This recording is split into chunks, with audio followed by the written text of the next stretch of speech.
Hello, no, what to run 1 minute. Now, another permission give them what I create. What I create, never were yet to leper, where you couldn't see by the method. Give it to women.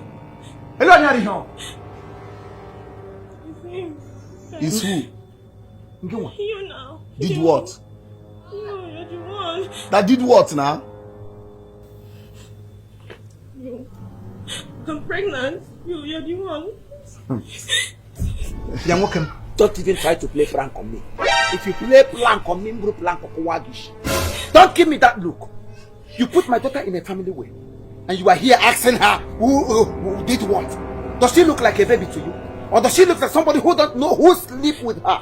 She enjoyed it, you enjoyed it, and both of you have come to raise children. So please don't give me that look. Excuse me, Chief. Let me ask you.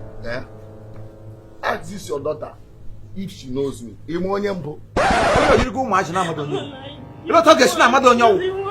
But one man can't tell you, I'm You're the one. Me. Let's go. It's shocking. Is he, Mama? Is this one? See, look at you, don't even know who got you pregnant. Is this one? Is this one? Is this one? Is this one? Are you okay? You don't know why it's going on. Please, you're the one. Please, Then what did you do? And if you cry, make no question. No, but don't talk. I can't.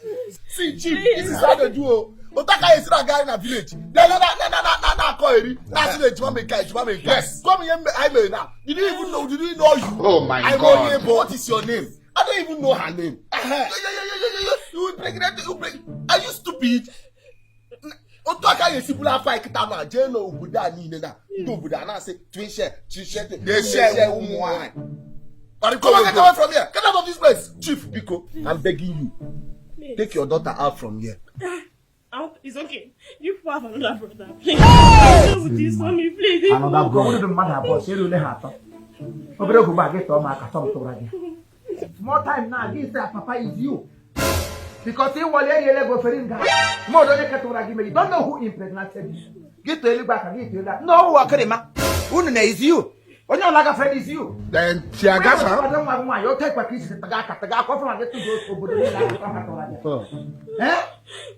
the please, if you know what you did to my daughter, you better own up to it. Hello, any more not around one because I cannot talk to Tonya. When I boss you don't want my mother on your one. As I want the twin share, I want to share to win. Who know that one mother tell you a bunker did you say you one of the email? I'm gonna know the man when she come on out on when she came out. Mama, If you better, Chief. No. Chief will not take this thing from you. No. Because I know. How can you be chief? As the Bunny again, look at that. I think I put it. You are my caca. go and meet your Go. Begin me beginner. Chief, respect yourself. Chief, go. Chief, go now. Please. me go. Yes, she leave the house now. Leave our house. One person should agree, please. Yes. You slept with my daughter. It's not enough for you. You got her pregnant. That's not enough. Get what we get you. Yes. My brother, please. I will remain.